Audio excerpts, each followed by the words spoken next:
So you're probably thinking, this isn't Team MLB. Yes, this is not Team MLB. I am MasterSwagKing. And today we're doing a channel swap, and he will leave a link. Well, they will leave a link to my channel in the description box below. And I know a lot of people kind of have this question coming back on how to really get better at the game, or because they haven't been improving at the game, they've been playing for a while, and I wanted to give you guys my advice on how to get better at the game. Now, I'm not saying I'm the best expert on how to get better at the game, or I'm some, like, you know, Yu-Gi-Oh god, Yugi, Jaden, Yusaku, Yuya, Yuma, Yusei character, even though only like two of those characters are actually even good in terms of, like, if it was actual competitiveness. But I wanted to just give you guys my advice on how to get better at the game.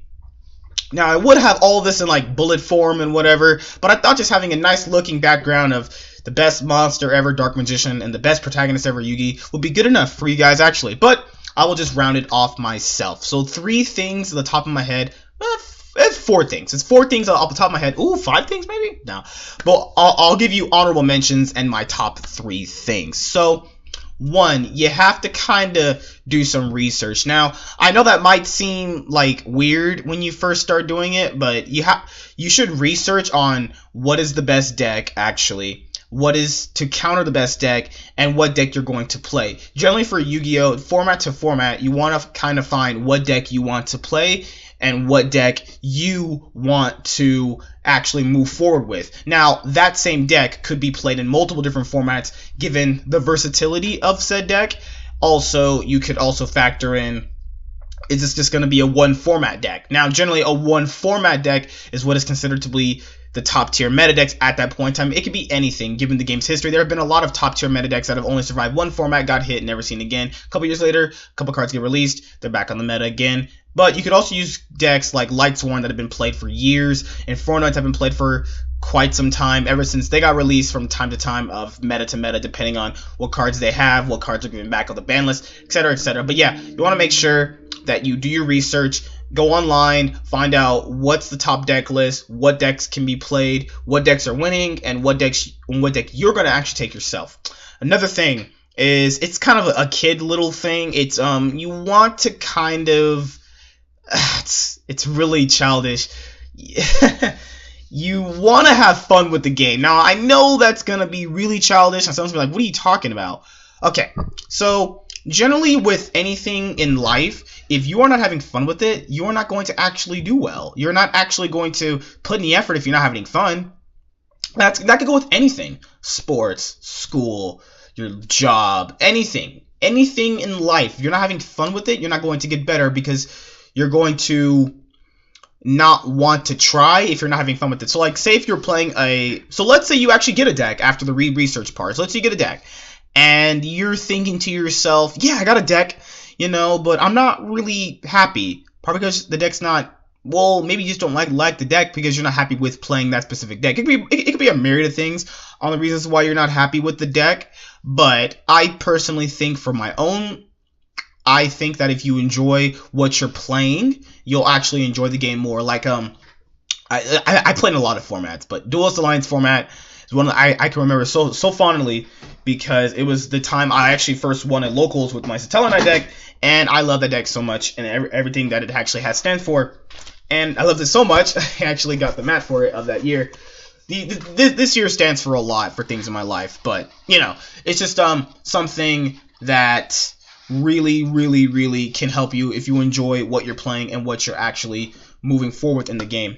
Another thing is, you do not need to get tilted. Do not get tilted, actually. Tilted is something that where you just start thinking to yourself, oh, things are over, things are done, having a down mentality when you're playing the game. If you're dueling and you lose a game, it's not the end of the world.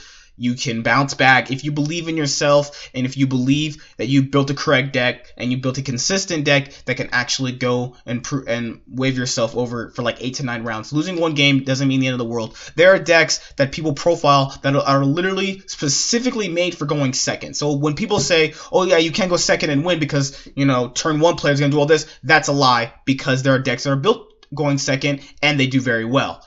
That's a fact because there are profiles of it and profiles of players that have top reached NYCSs and gotten top 32s with playing decks going second. So anyone that tells you that you cannot win going second is a liar.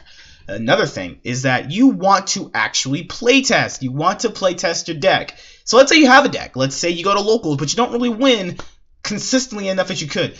Probably because you're not playtesting. You can't get better at things if you don't practice them. So playtesting is the equivalent of practicing. You want to practice to get better. Practice makes perfect. That all applies to that said logic. Now you have to kind of put that into Yu-Gi-Oh! Now I'm not saying go 2 to 3 hours of doing it, but if you want to get better at something, you're going to put the time and effort into it. That's probably the biggest thing you can take from this video. Most likely if you're going to watch this, is that if you want to get better at something, you're generally just going to want to practice at it. How did Kobe Bryant get better at playing basketball? He practiced basketball. How did I get better at making videos? I just kept making videos, improving. That's just what you got to do. That's what has to happen, you know.